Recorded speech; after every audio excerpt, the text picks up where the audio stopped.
Welcome to Rockhampton with Nyree Johnson, the podcast that celebrates the people, places, and stories that make Rocky and the wider central Queensland community extraordinary. I firmly believe we're sitting on a golden goose in this region, and I love meeting the people who are doing the quiet work behind the scenes to keep the community thriving. They run our sports clubs, they organise our charities, they support the people who are lost in the system, and they volunteer their time so generously.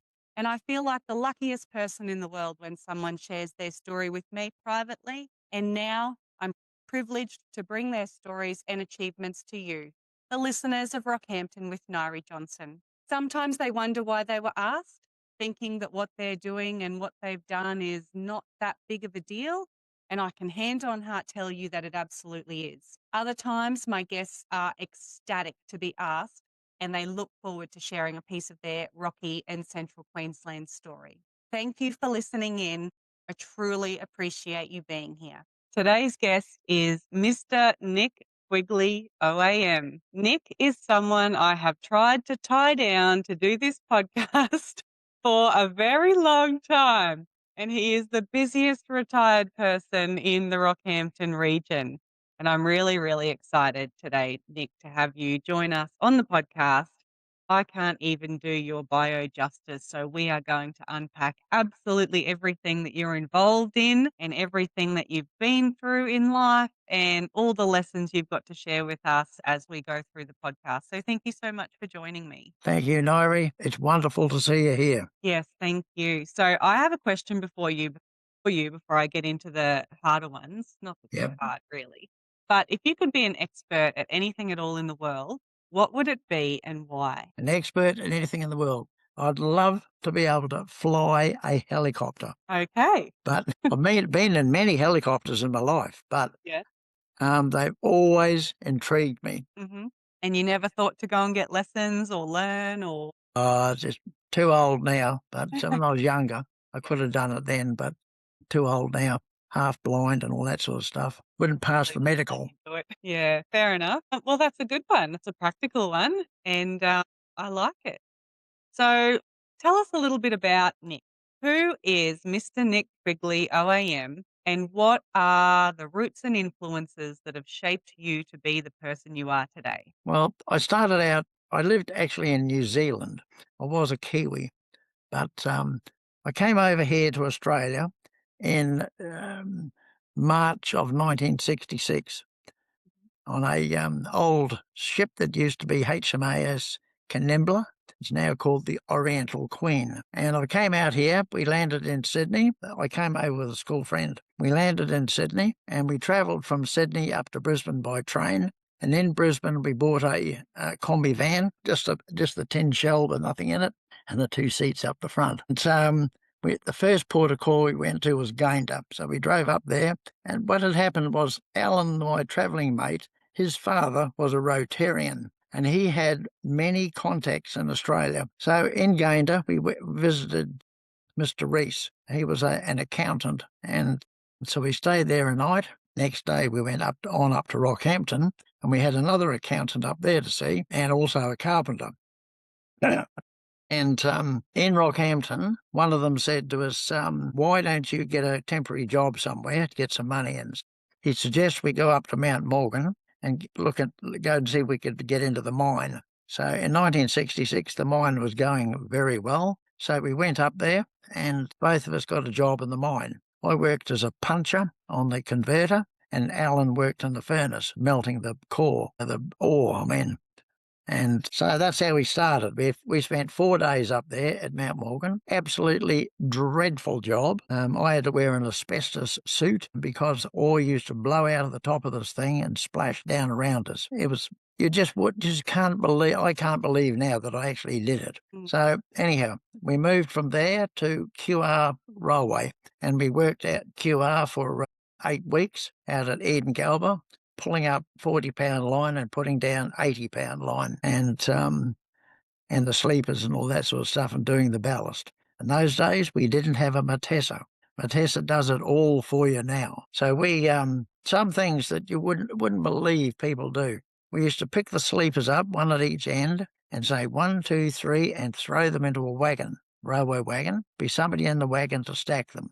Then the next one is even more unbelievable. The whole gang would get along the length of a 40-pound line. The ganger would say, down, grab, chest high, and 1, 2, 3, throw. And we'd throw that railway line into a wagon.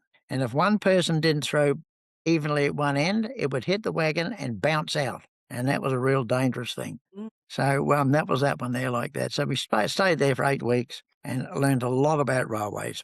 Dog spikes, points, all that sort of stuff, motors, pumpers. It was a real opener. Now, mind you, we were only 19. Wow. Just Arrived in curious Australia as at to how old you 19 were. and 7 months old. Mhm. So next one, we went up to Rockhampton, and there we met our contacts up here, and they suggested we go on up to the sugar at Marillion. So we went up in June and went to Marillion Mill. We got a job there and worked on the little trains, went out to the fields and picked up the cane, and I worked on the carrier in the mill. And the carrier is where the cane is tipped into the mill and it goes through the crusher. So that was an exciting job, quite a dangerous sort of a job. And mate, you would not want to know what goes into the sugar. When it comes from the farm, there's kangaroos and snakes and all sorts of stuff on the railway carriage, and you undo the chain and then the whole lot goes in. So we spent the whole season there up to Christmas, and we got a bag of sugar each to go home with. It was raw sugar, but that's just absolutely wonderful, fresh off the line. So we came back to Rockhampton, and we'd sort of lost our working holiday idea. Alan got a permanent job out at Kayanga, driving a tractor on a sheep farm out there somewhere, and I took a job with Garnet Lincoln and Associates, the local surveyors, engineering surveyors. Then during that time, working at Garnet Lincoln's, one thing that Alan and I didn't do was we didn't register for national service. However, while I was working for Garnet Lincoln, they suggested that maybe I should register because of the criminal offence not to. Mm. So I did. And I got a letter from them and it said, you are to turn up for a kangaroo court at the Customs House in Key Street, and we'll determine what we're going to do with you. So I turned up down there, and the kangaroo court wanted to know why we hadn't registered earlier. And I said, your poster says if you are ordinarily in Australia, if you ordinarily live in Australia, you must register for national service. So I said, well, I was not ordinarily resident in Australia. I was working between post office to post office, so I didn't register for national service. So they said, well, if you pass the medical, you're in. And Dr. Cave was the RMO, Regimental Medical Officer. No one ever failed his exams. So on October the 3rd, I went down to Brisbane on the train with 2 other lads from Rockhampton, and we were bundled up at Roma Street, sent out to Enoggera, and that's where we got our regimental numbers, 1733706. Got our uniforms and bits and pieces and interviews and blood tests and photographs, and then a flying pass to go down to Singleton to do our basic training. So that's where it all started. It was just the end of my working holiday into 2 years of national service. Wow. Did you come to Australia to permanently move here, or were you just over here for a working holiday? We just initially came on a working holiday Yeah, right. because after we left high school, we just finished doing grade 12 in New Zealand, and I had my higher school certificate, and it was just, the world was just open, you might say. And the thing was too, we knew where Australia was, but we didn't realise how big it was. It's very big in comparison to New Uh, yeah. No, fascinating. I didn't realize that, and one of my favorite things about doing this podcast is talking to people that I know fairly well, like yourself, but I get to learn so many more new things, and I didn't realize that you came over at such a young age from New Zealand and then ended up in our national service. How long did you serve for? 2 years. Mm, It was funny, because I thought I was the only Kiwi being dragged into the national service. mm, But after a little while, I found that down there in the national service, I found that there was lots of people who were all British subjects. If you were a British subject, you could be dragged into the Australian Army, but you had to be an Australian to join the Army. Right. The national service, they were just putting feet on in Vietnam. Mm. Mind you, not all went to Vietnam. Mm. There was quite a huge number that didn't go, and it just would have upset their whole lifestyle to have to do 2 years national service in whatever town they were in. Yeah, wow. And you went to Vietnam, didn't you? I went to Vietnam, yes, we did to get to Vietnam, you had to do a few exercises. We did an exercise up here at Rockhampton at Pink Lily, and then when we went back down to Brisbane, we went to Canungra, did 21 days of running and push-ups in Canungra, and if you got caught walking anywhere, you had to get down on the ground and do press-ups. And it wouldn't be just 10, they'd say 50 press-ups, thank you. And if you couldn't do them all, they'd write your spare ones down in a book, and they slowly added up. And then on the last day at Canungra, they lined up, they'd come past and they'd say, Quigley, where are you? Put your hand up, right?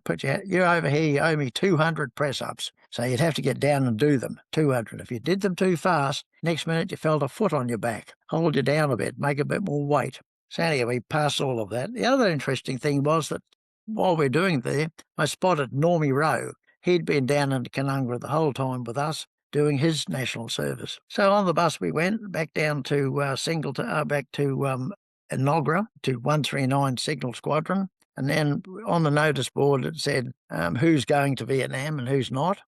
My name wasn't on there, but a mate of mine was on there, and he just got married. So I said to him, come on, we'll go and see the majors. He and I went in to see the major, and we talked about the fact that he was married and I wasn't. And we swapped places. He stayed back and I went over. Oh, wow. So, but then I've paid for it up to now. But anyhow, so from Enoggera, or from 139, we flew down to Sydney and went to 1 SIG Regiment, which was the holding camp for Vietnam. And you used to wait at the orderly room. A truck would pull up.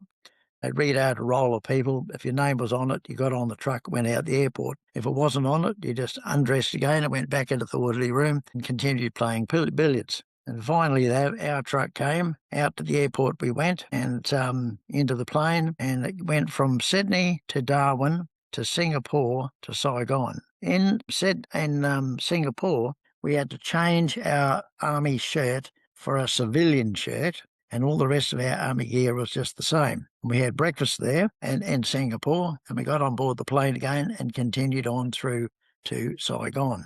When we landed in Saigon, flying over the place, it just looked like a lovely farming area, little wisps of smoke coming up from the farms and things like that.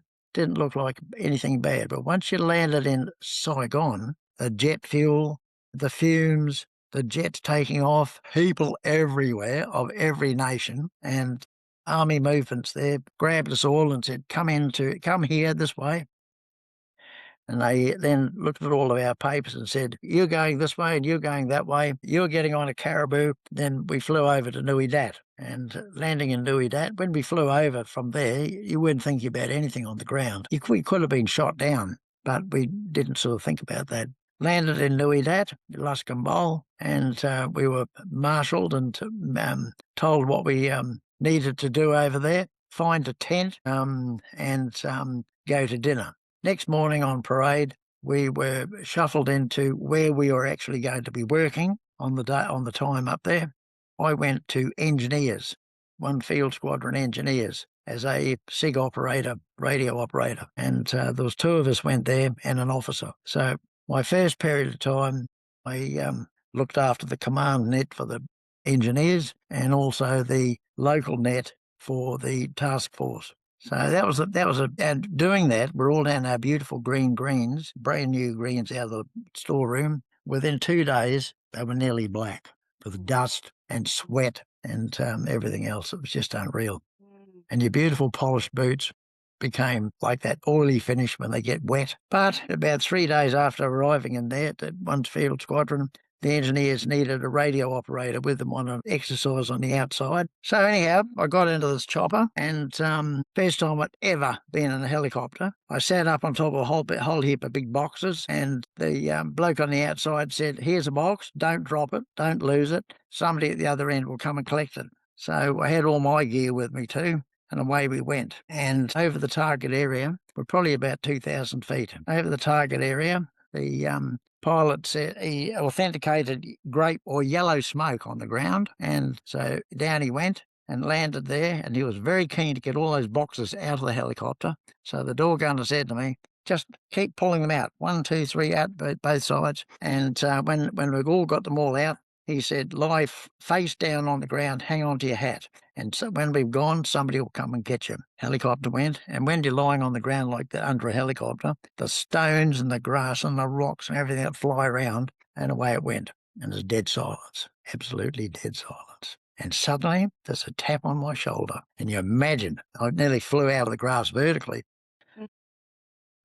And this bloke signalling, no talking, no noises. Grab a box and give me that little box, and grab a box and drag one into the bush. So we did that. And then when we got in there, other people went out and got the rest of the boxes. And then we went into what's called stand to at night time.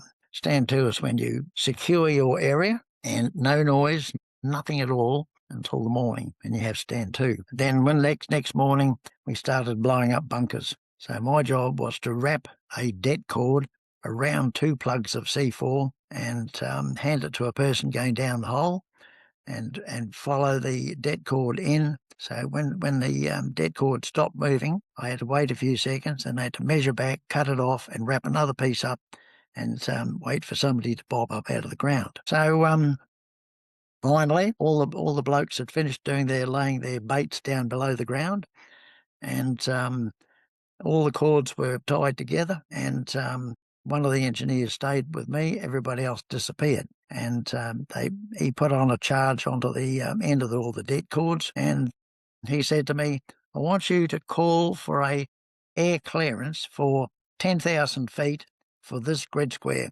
So I transmitted that back to headquarters, and I said, 10,000 feet. And he said, "Just do it." Then he said, "When I light the fuse, you're to follow me. Don't run, because if you run, you will trip over, and that's where you'll be when it all goes off." Mm. So did the call, and then he lit the fuse, and away we went. Walked briskly into the bush, and he kept on looking at his watch, and he said, "Righto, it's time to get down behind this tree and lie face down and wait for it to go off." And mate, when it went off, the whole ground just erupted into the air, just as if it would, and then sank back down into the ground. And then there was dust and rocks, and some of the rocks just do go up to 10,000 feet. I'm just amazed Mm. from the blast. So then we moved on to the next bunker, and the blokes that go down to the bunkers, the tunnel rats, are absolutely amazing, because all they went down there with is a pistol and a torch. And if they met anyone down there, they had to deal with the problem down there and then continue on to lay their baits. And the baits have got the C4 is an explosive, and it's very malleable explosive. We could peel off a little bit on the end and boil the billy with it. So you just light it with your lighter, and it burns very fast, but boils the billy very fast too. But when it's detonated, it makes a big bang. Wow. How long So did you spend in Vietnam in total? in Vietnam, I spent 11 months and a few days in Vietnam. So that was my inauguration to helicopters. Mm. And that's the first one I had, and then I had many after that. So there was a few exciting things happened over there, bad, naughty things. I was up on top of VC Hill in Vung Tau, running a radio transmitter and like a repeater station. And I was up there for about probably 3 weeks while the some operations were on in the Delta, and then a Land Rover arrived and 2 blokes in it, and he said, "You are coming with us. We're going somewhere else." So we went down to the Peter Badco Club, and while they were having a few drinks, by this time I'd had about 8 cans of beer, but we lived on beer, not water. Right. So, so I went for a bit of a wander around outside, and I saw a mate of mine pull up on his bulldozer. He'd been pushing sand on the beach. So, I walked over and had a look at the bulldozer and all round it, sat on the seat, and I decided, what if it will start? So that did a bit of fiddle with all the buttons, and away it went. Started up, I lifted the blade and lifted the rippers at the back, swung it round, and drove out onto the road and roared down the road, missing staff cars by about a millimetre. And then suddenly I saw 2 feet running toward me in black boots and socks pulled up to their knees. So I hit the kill button, everything stopped, blade went down, and he jumped on the track, and he's waving his arms around and saying, "What are you doing? What are you doing?" And then he said to me, "You're not even dressed." I was dressed, but I was not in uniform dressed. Mm. So anyhow, he marched us across to the orderly room, and as we were going across there, our corporal came out and he said, um, "That bloke belongs to me." And the officer said, "Well, you can come with me too." So into the orderly room we went. He wanted to know why I wasn't dressed, where was my rifle, and where did I come from, and all that sort of stuff. And I said, "We're on our way back to Nui Dat." "Good," he said. "You can take this envelope and give it to your CO." So when I got back up to Nui Dat, I fronted in to see Major Morrell. He was the big boss. And he said to me, was it good to be doing that, driving that machine? And he said, "Don't answer that." And he said, "I'm going to give you 2 options. One is you do Dixie bashing, which is doing the dishes, for the rest of your tour, or you get out of my sight." And I said, "I'll take the second one, sir." He says, "Good. I don't want to see you until you go home." So that's when I started all my gallivanting around different fire support bases all over the place. One big one I went to was Bear Cat. I was 3 months at Bear Cat. It was the base of the Royal Thai Army Volunteer Forces, and it had American helicopter groups there and all sorts of stuff. There was one thing there called Emu Drive-In. It was the picture theatre, and EMU, though, was Experimental Military Unit. And what the experiment was, they had Australian Navy helicopter mechanics working for the Yanks, fixing up helicopters. As you know, Australians can find screws and bolts and bits of metal and fix things up. Well, that's what they were doing. They were fixing up broken helicopters with spares from other helicopters and getting them to go again. So that was we sort of moved around all over the place in Vietnam. Finally, they sent me an email and said a message and say, "You're going home, present yourself down at Nui Dat." So and to get there, we used to have to hop on a chopper, just any chopper that was going in that direction, tell the pilot where we wanted to go, and he'd drop you off. So, but anyhow, when I got down there, they said, "No, you've been extended. You can go back. You've got to do another 3 weeks." Wow. We all had short time calendars too. That was an interesting thing. You had a female on the calendar, and you colour in all the dates. So you'd have 6 days and a wakey. And the 6 days and a wakey meant the next tomorrow is 5 days and a wakey. So, when Christmas comes up, you've got Christmas on the 25th. So say you go back to the 23rd, you have 1 day and a wakey, another day and a wakey, another day and a wakey, and another day, and it's Christmas Day. Mhm. Right? Do you understand that? Yes. Sort of. Yep. Yes. So a calendar meant that when you got your last wakey, you were going home. Mm. So I can't tell you what was on the calendar. Only a You can just imagine. Yeah. So when we did go back, we flew back on a 707, Qantas 707, back from Saigon to Sydney at 11 o'clock at night. And when we arrived in Sydney, there was no one there to meet us except Army movements. And we were told that if you wanted to go go home with people that might have met you there, you could do that. Secondly, you could go out to Ingleburn military base and spend the night there, or you can find your own accommodation. So 3 of us decided we would find our own accommodation. So into Sydney we went, and the word was, we don't take soldiers anymore. So we went from motel to motel to motel trying to get accommodation, and all the words were, "We don't take soldiers anymore." Oh. And the reason for that was when the Americans went on R&R over there, Mm. they absolutely wrecked the place. Yeah, right. So they didn't know the difference between us as being Americans and didn't matter. But anyhow, finally, in the King's Cross somewhere, one motel said, yes, I'll let you in, but you've got to be out by 5. And the only reason I'm letting you in is because my son is over in Vietnam. Mm. So we stayed there. We had a big celebration of the three of us, and we drank one of my bottles of Bacardi we brought home with us. Then the next morning at 5 o'clock, we went back out to Brisbane and caught the plane up to from Sydney. We caught the plane up to Brisbane and then back out to Enoggera. And when I got out of the car at Enoggera, I fell over in the gravel, and I had a gold watch on, and I dented the gold watch, and it's still got the dents in it. Oh, wow, you've still got that watch. That's it. You've still got that watch. Oh, yeah. Well, it's solid gold. It's a solid gold Omega watch. So that day we were fronted in to see the CO, and he said, you can come back tomorrow sober and dressed properly, and we'll see you then.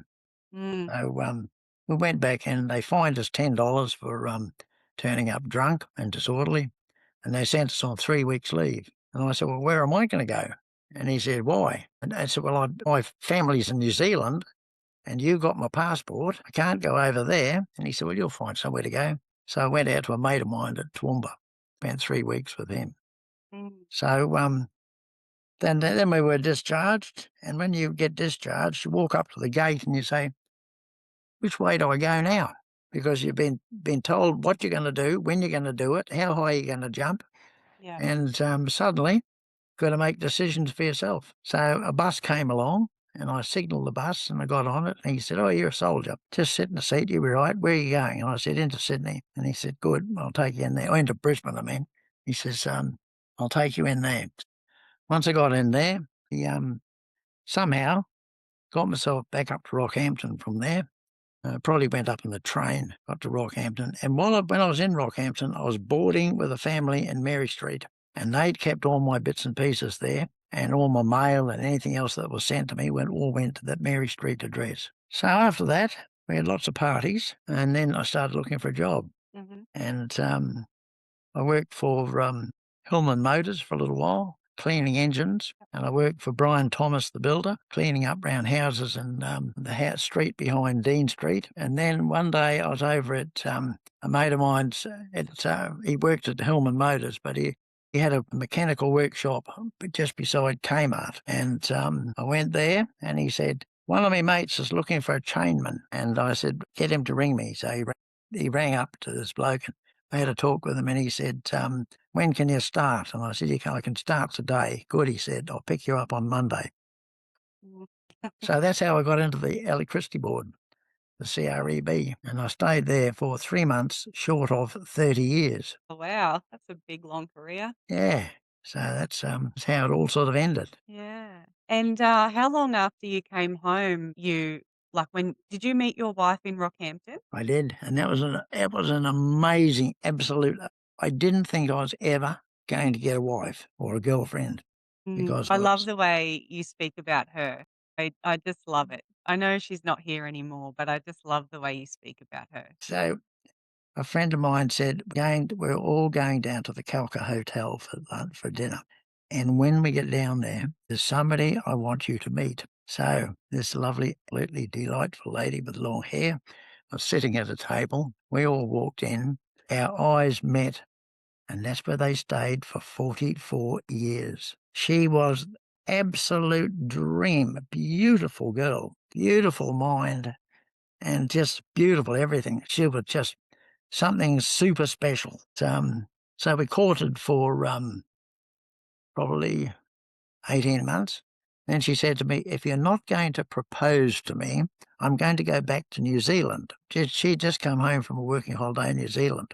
So I said, well, funnily enough, I have talked to your father. So what about it? And she said, yes. So that's what I said, what about it? And she said, yes. So she told me that story so many times. She said, I never thought you would actually get down on your knees and say, would you marry me? But I said, what about it? God. That's a great story.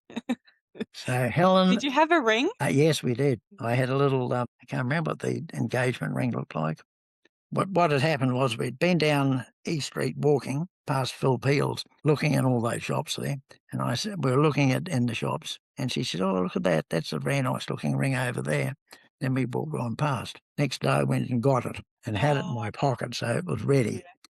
yeah. But she changed my whole life. It was absolutely amazing. And I called her my beautiful Helen. Mm, We did have a few arguments, but most arguments were sorted out then and there on the spot. yeah. But then the next occasion that happened was about 8 years later. We found that we couldn't have kids of our own. So we both went and got tested, and I came back zero. I've got a condition called Klinefelter's syndrome, which means that I have 46XXY chromosomes. I've got an extra X, and I don't make sperms. So Helen tested out okay. Her mother was saying, "When are we going to have grandkids? When are we going to have grandkids?" And I said, "Never." Mm, So Helen said, "Why don't we put in for adoption?" So we went through that process, and that took 5 years. Interviews, measurements. They'd come and check the house. How clean was the carpet? God, went on and on. And then Helen got a phone call at work.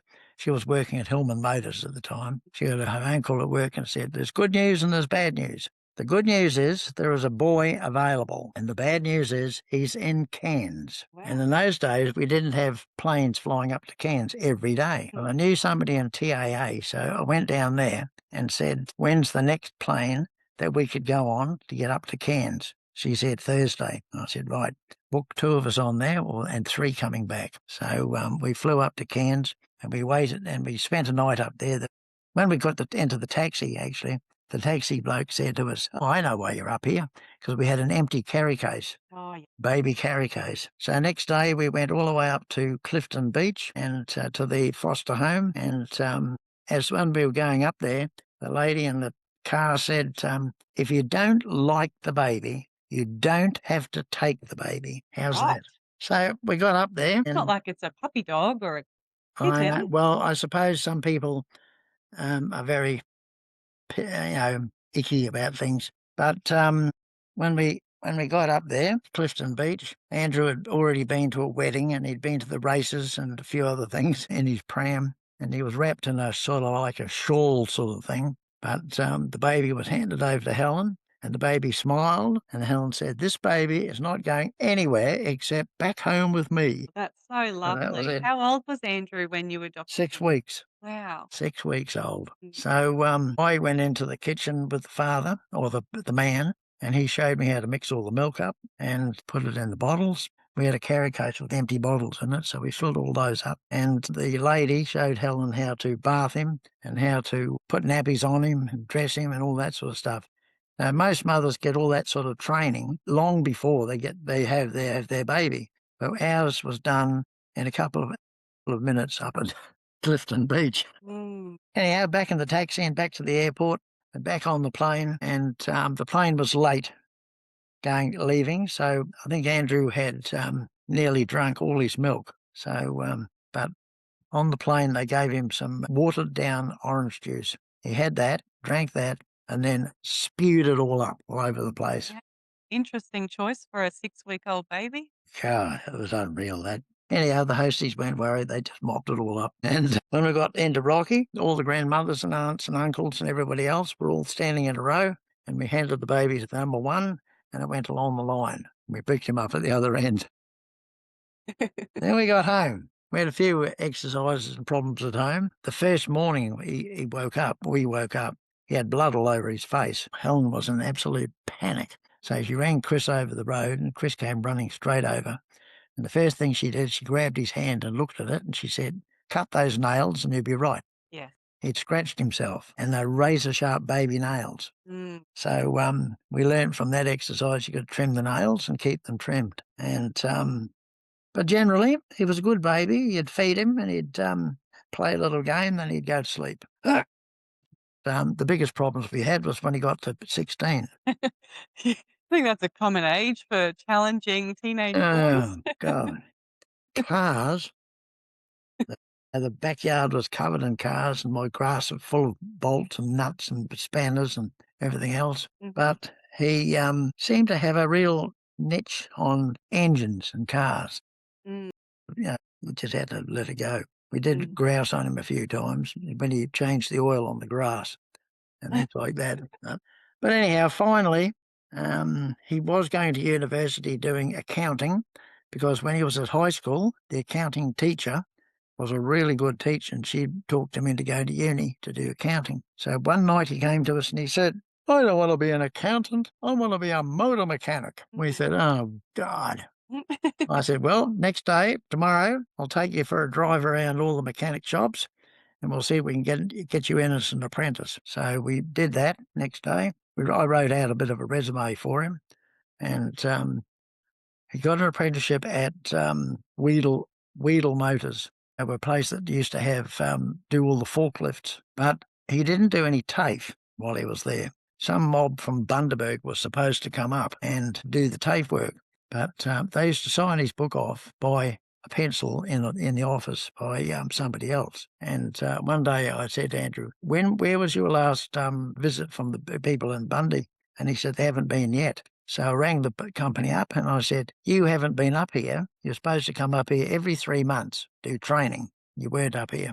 So I said, well, we're going to get you into TAFE. So at that stage there, one of his mates had come round to see him and said, we'll change you from Weedle Motors over to Campbell Motors. You can work for Campbell Motors and he says, I'll arrange to get you into TAFE. Mm. So that happened and he went to TAFE. When it came to exam time, Emo at the TAFE gave him the papers and he did those papers and then he said, can I have the next year papers too? Remo said, oh yeah, you're a bright boy, I'll give you next year's papers. So he handed them to him and he did those two. Then he said, can I have the third year papers too? So he handed them to him and he did those too. Remo said, I can't sign you off Mm, because you've only done 2 years. You'll have to do another year's apprenticeship mm, and then you can go off. I'll indent you. mm. Smart boy. Remo taught Nathan at the TAFE back Did in he? 90 1995, 96. I think he started his apprenticeship, Yeah, and he would have finished at the end of 99 or early 2000s. And now, as you know, my son Alan, he's an apprentice mechanic, and Remo is yeah. teaching him. Oh, Remo's still up there, Yeah, he's retiring at the end of 2026 though. is But he? yes, very long career at the TAFE. Oh, yeah. Well, he's a what do you call it? Intricate. A dead right all the time type Mm, um, teacher. Everything's done spot on, yes, and all the students that come out of there are good students. yes. Yeah. So Andrew did all the papers in one sitting, and Remo marked them all, and he got 100% for them all. Hydraulics, electronics, mechanical, a whole lot. And in the meantime, at home, when Andrew was on his days off, he would, his mates had come round and his mates were all into dirt racing and all that sort of stuff. That track out at Sione Park where Oh, they yeah. go down across the river and up the other side. So one of his boys had a little car and he said, I want you to put a different engine in it, soup it right up for us. And so anyhow, Andrew had it all apart, all over the place in the backyard, and put it all back together again. And he gave the boy the keys and he said, I hope you can start it. So the kid got in the car and started it. Well, he jumped out of the car and he wrapped his arms around Andrew and he said, you are my man. Oh, So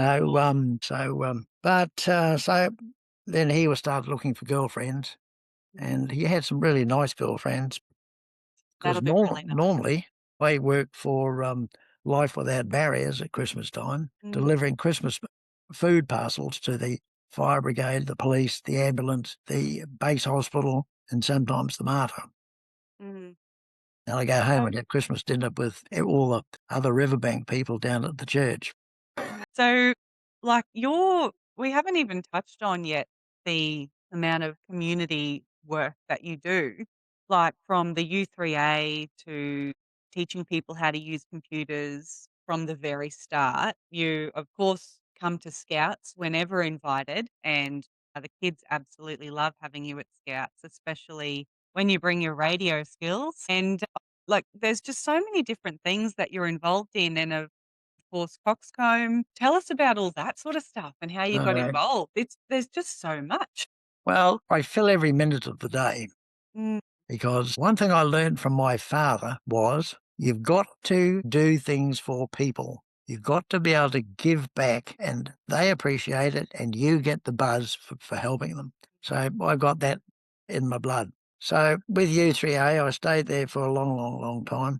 I think I might have started in about 1999, right up till a few days ago. I was doing their website for them, and it had 79 pages on it mm, of a very exciting website. And they said, "Well, we have got somebody else that wants to do our website." And I said, "That's good. I'll let you go and let them do it."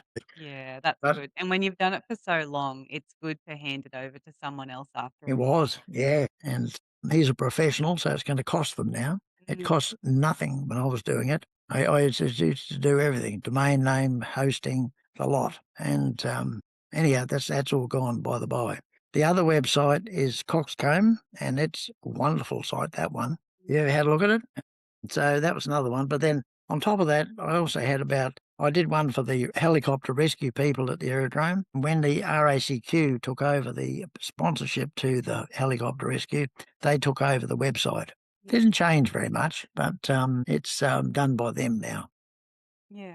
So, but I had probably 50 other websites I did for other people all over the place. There was a lady that had Tenterfield Terriers, and she wanted a website to advertise her dogs. Mm. So I did that one for her. I think she might have died now. It was a long time ago. And It did you didn't get cost. any formal training in this, or did you just learn it because you're quite good with technology? What happened was Richard Tozen from CQNet, he said to me one day, "I'm going to give you Front Page." It was a website developer thing produced by Microsoft.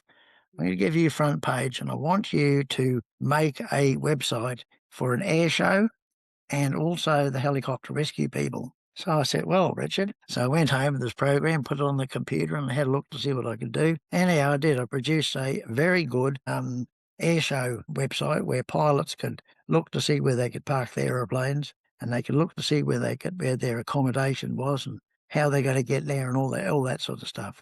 NOTAMs that could be retrieved through the website. Then I started doing the helicopter rescue one, and that was the beginning. I learned so much. Richard arranged the host for us, so I didn't have to do that at that time. But then after that, people came to see us and said, "Could you make a website for us?" Pedersen from the beach. He had a gun shop at the time. And Mm. he said, "Could you make me a gun shop one?" I said, "Yeah, no trouble." So I made him a gun shop one. And there was, I've still got all the websites, but after a little while, one of my mates was going to TAFE doing cooking classes, and he said they're having an open day, and they've got a lot of programs in there that I think you might be interested in. So I said, "Oh well, I'll come to the open day." So I went to the open day, and they had multimedia, Mhm. and that really interested me. That so I filled in the form, gave it to the chief. The chief said, "Have you done multimedia 1 and 2?" I said, "No, haven't done any of those." Oh, he says, "You'll have to do them." And I said, "Well, what says I can show you what I can do?" So I showed him a couple of websites that I'd done, and he said, "Well, you can do 3 and 4 straight away." So I did multimedia 3 and 4, and 3 was learning Dreamweaver, Fireworks and Flash, which was absolutely amazing.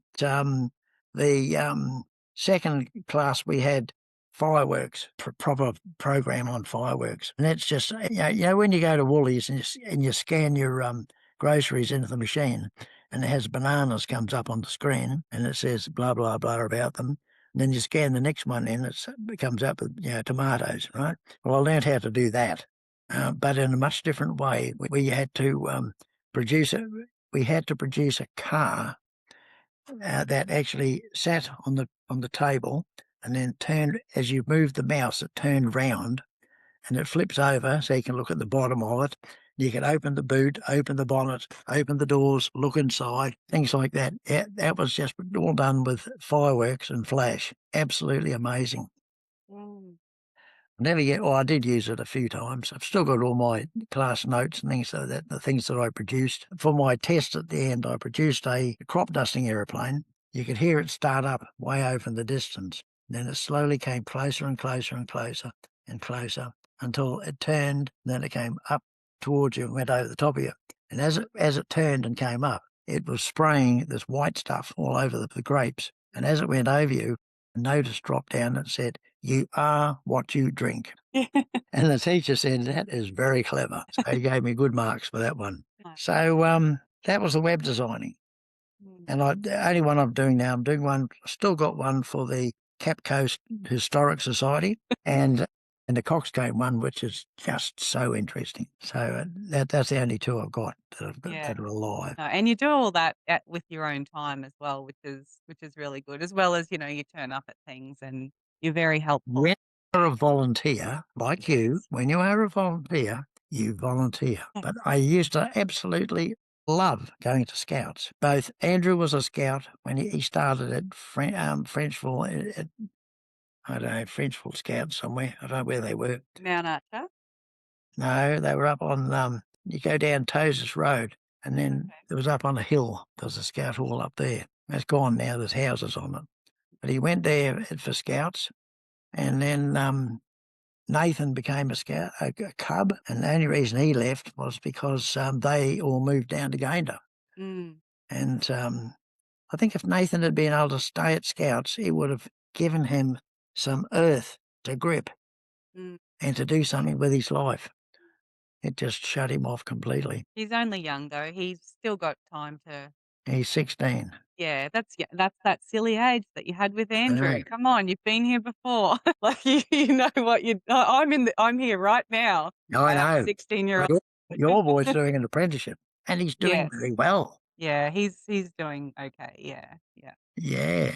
So tell me, Nick, I've always been curious, and I've not asked you this, and I'm obviously deviating from the standard questions, going on a lot of side quests here. But what year did you receive your Order of Australian medal, and what was it in recognition of? That was quite amazing. I became an Australian citizen in 1996. Wow. So you served for the Australian Army in Vietnam, and you weren't even a citizen. No. See, because as I said before, they could take anyone who was a British subject, and I was a British subject. So in 1996, there was something happening where we were going to go for holidays. And I said, well, if I go, it means that I'm going to have to go to the New Zealand consulate, and Helen and Andrew will have to go to the Australian consulate.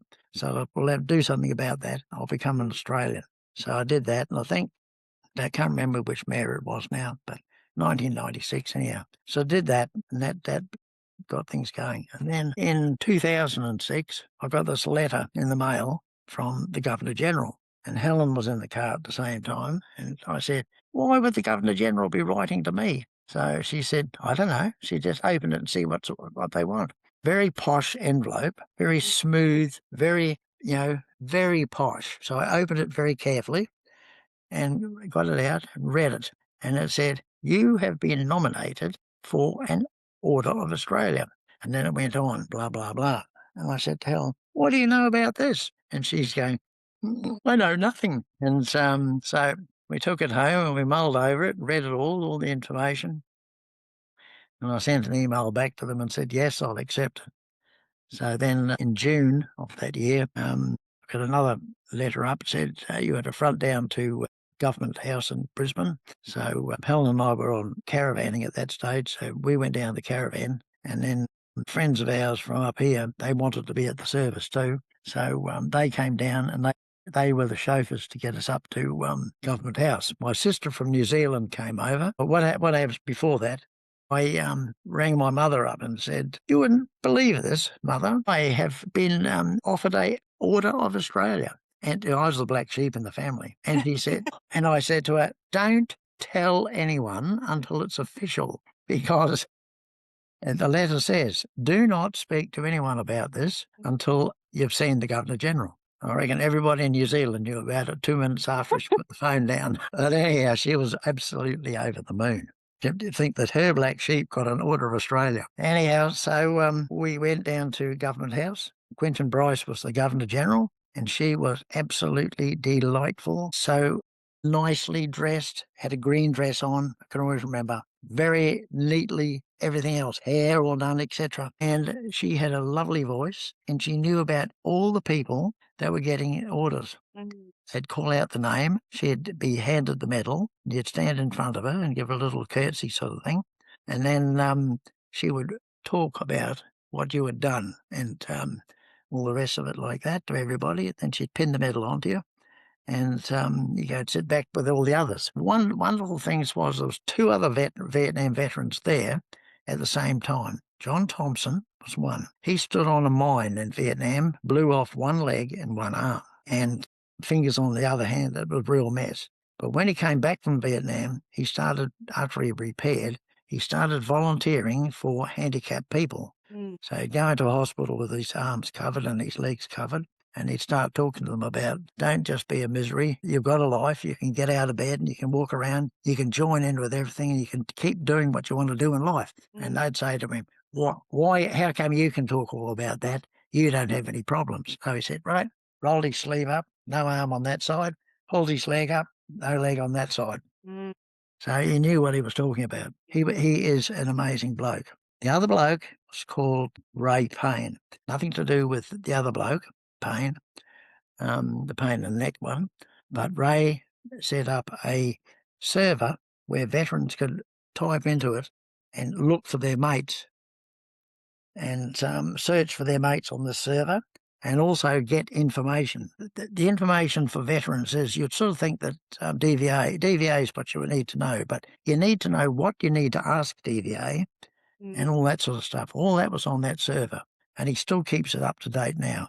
So he was the other one. So I've got a picture of all three of us together, all beaming, big smiles, and we weren't allowed to wear any other medals on our clothes. Just had to have the OAM on the clothes. So we didn't mind that. Specifically for? What was yours specifically for? Mine was for assisting veterans. What I used to do was I would, well, two of us actually set up the thing called Central Queensland Veteran Support Centre. We set that up for a start, and then we got advocates and pensions officers and welfare officers and other things like that involved. They had training with DVA. I would be walking downtown or in the shopping centre, and I'd see this bloke walking along. He looked like a veteran. He was marching. So I'd go up to him and say, are you a veteran? Yes, I am. Why do you want to know? And I said, are you on a pension? No. Why not? And he would say, I just haven't bothered to do anything about it. And I said, well, I see you got a bit of a limp. So you've obviously got some sort of an injury or something like that. So I can actually help you get in the process of getting a pension. So I would get him to go down to the Veteran Centre and get his put his pension through. We had a very good success rate down at the Veteran Centre, and so that was one thing I used to do. But then at school was the president of the P&C, both at the primary school and the high school, while Andrew was there. What's the other thing? There's another thing. Oh, SES. Was in the SES from day dawn till in 30 years in the SES. Wow. And during that time in the SES, I became a SAR dropper, which is search and rescue person that goes out in the aeroplane in the open door and looks for people in the water or in the land, and then throws out a life raft if they're in the water, and throw out a heli box with food in it. And that was a very exacting job and a very dangerous job. But there was only three of us in town that were trained to do that, and I was one of them. So the government gave me a national medal for that, and so I've got that as well on my rack of medals. I got Well that before deserved, I had the Nick. OAM, Yeah. but the OAM goes closest to your heart, so it's over here in the middle, closest to your heart. So that was those two medals. Mm. Plus, I was in those days. I'd been involved with Scouts, where Andrew was at Scouts, and I used to go all the camping things and out. We went. The bloke And that you was still do.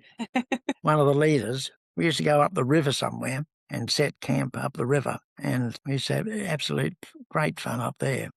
kids that play hide and seek and get lost, and we have to find them and all that sort of stuff. It was just absolutely great fun. And as recent as October 2025, you're out at Sione Park with 200 young people and myself Exactly.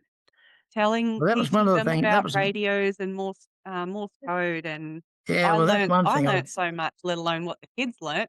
When I came back from Vietnam, because I was a radio operator in Vietnam, and I'm always keen on radios. When I was at home, I used to have a long wire and a radio, and I used to listen to the BBC on the radio. And my father said something about that. He said, "Oh, you got an interest in radios?" And I said, "Well, it is an amazing thing. You can pick up a signal on a radio from so far away." So when I went in the army, I had good training in there.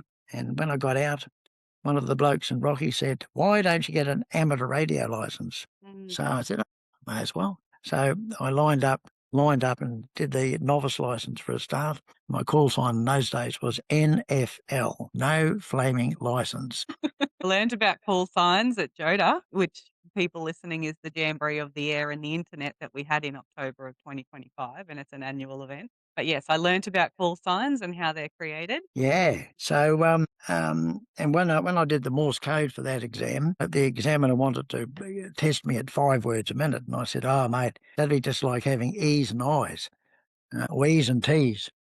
Dit and da, E-T. So I said, "You've got to speed it up a bit." And he said, "Well, the next speed you can do is 10." And I said, "Well, I'll do that." So he looked at me and he said, "You sure?" And I said, "Yep, I'll do that."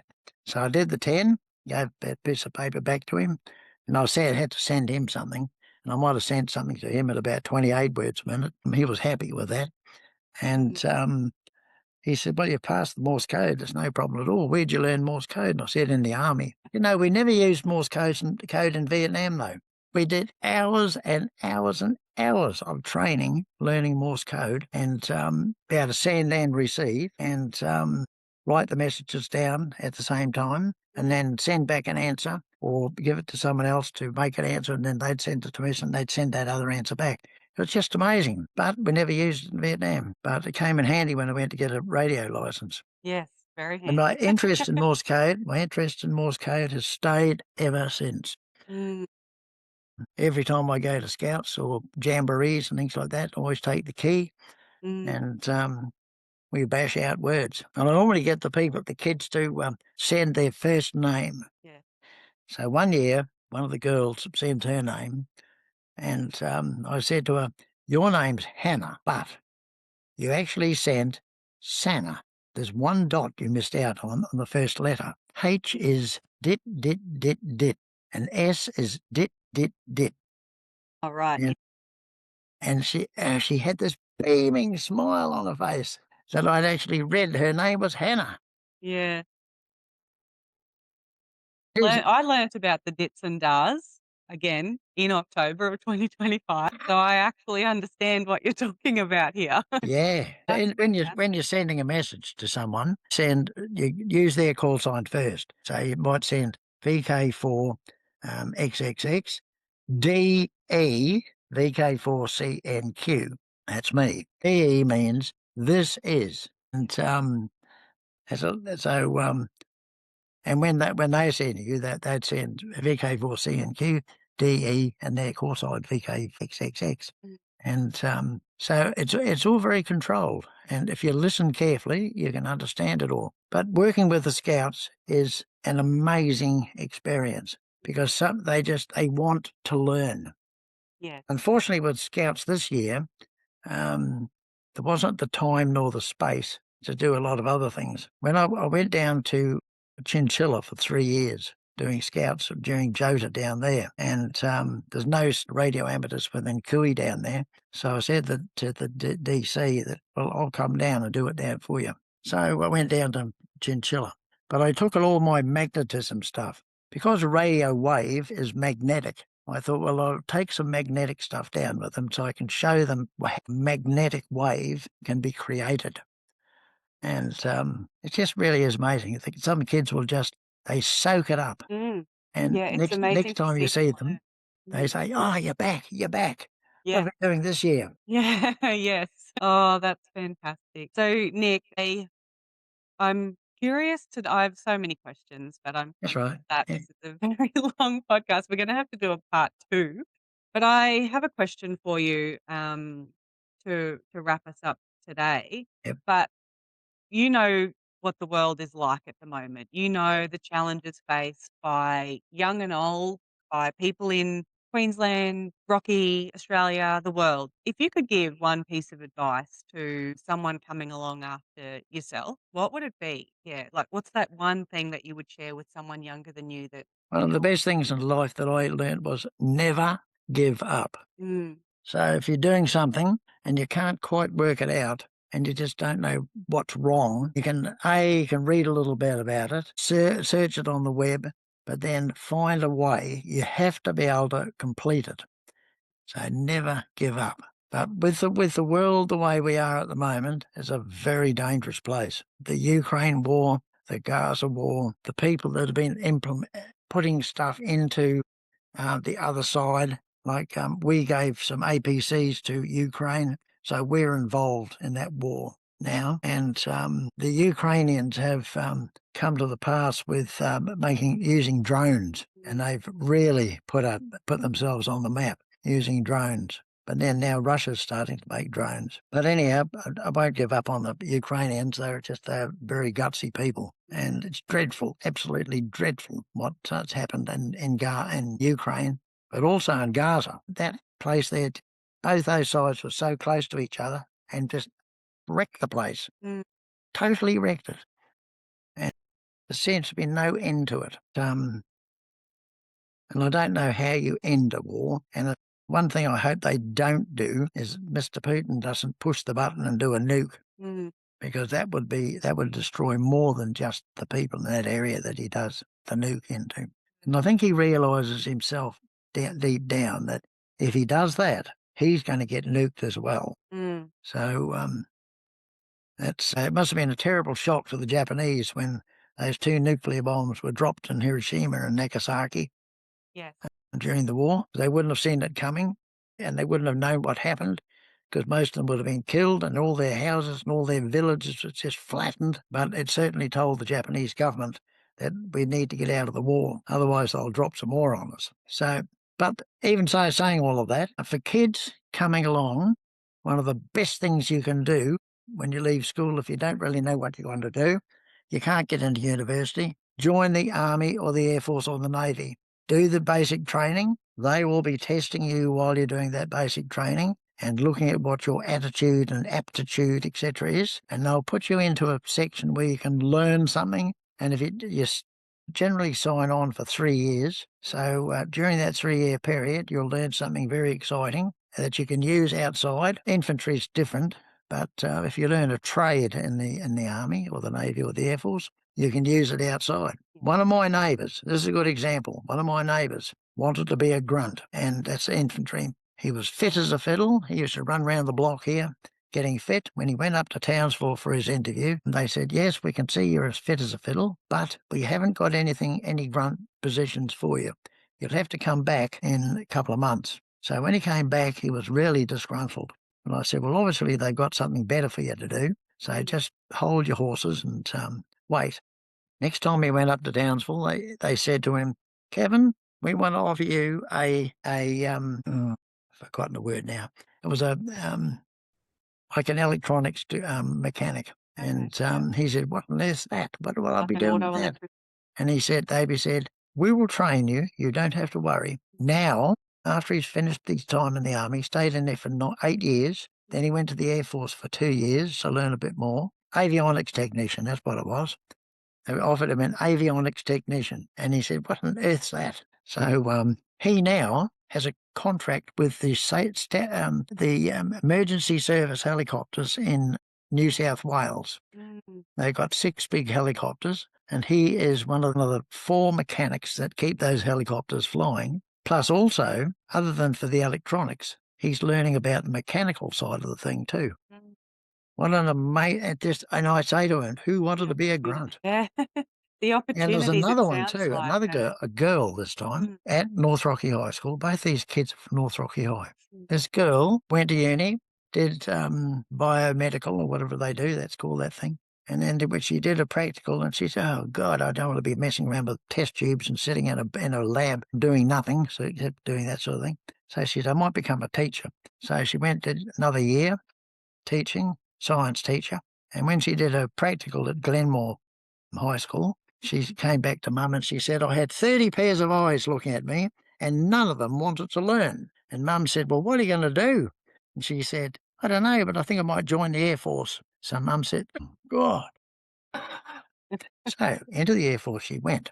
Because she already had 2 degrees, Mm, the Air Force knew she was a smart girl. mm, But she still had to do the basic training and all that sort of stuff.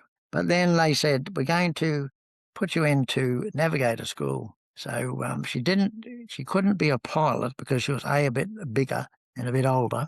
So she couldn't do that. But they put her into navigator school, trained her up on that. And they sent her out on the Orion. We had Orions in those days. Sent her out in the Orion for her test, and she had to sit inside a box and just look at the instruments. And as she flew over a target, she'd push the button, take a photo of it. And then she'd fly on to the next one, push the button. And when she came back, she had 100%. So they put her on the spy plane with us when we had Orions, and they used to fly all over the world taking photographs. And she was the only girl on a crew of 17 boys on an Orion. And now she's too old to fly because she's 42. And she's exactly to the day the same age as Andrew. mm. And so now she's down in Canberra or somewhere down there training navigators. She said to the Air Force, "If I can train them my way, not your way, you'll get great navigators." Fantastic. So that's what she's doing. She's training navigators. Yeah. No, that's fantastic. That's great advice, Nick. Thank you. Uh, I do have to wrap up our podcast, unfortunately, because I yeah, could that's okay. honestly sit here and talk to you all day. Oh, Sure, everyone who listens could listen all day as well. But thank you so much. As I said at the start, it was, locking you down because you do fill up every single minute of every single day. Locking you down for this podcast was a mission and a half, but we got there and we've got it sorted. So thank you so much for making time for me. it was. I know it. I sort of put it off and put it off. But I'm very pleased I've done it now. What I'm doing at the moment, I've been gathering bits and pieces together to write my life story. Yeah. And I'm doing that every spare Fantastic. moment. I'm adding bits and pieces to it. I can't wait to So, read it. I've Yeah, got I'm about really 70 pages done now already. excited, Nick. It's gonna be Mm. fantastic. All right, Nyree. Well, if you want to do a second run or something like that later Yeah, on, no problems. we absolutely will because I didn't ask all the questions I normally ask, and I think a part 2 will absolutely be needed. Thank you so much. Thanks for tuning into this week's episode of Rockhampton with Nyree Johnson, proudly brought to you by Marketing Unagency Co., the marketing team who do things very differently and who are determined to make the world of marketing less chaotic and far clearer for small businesses and community groups.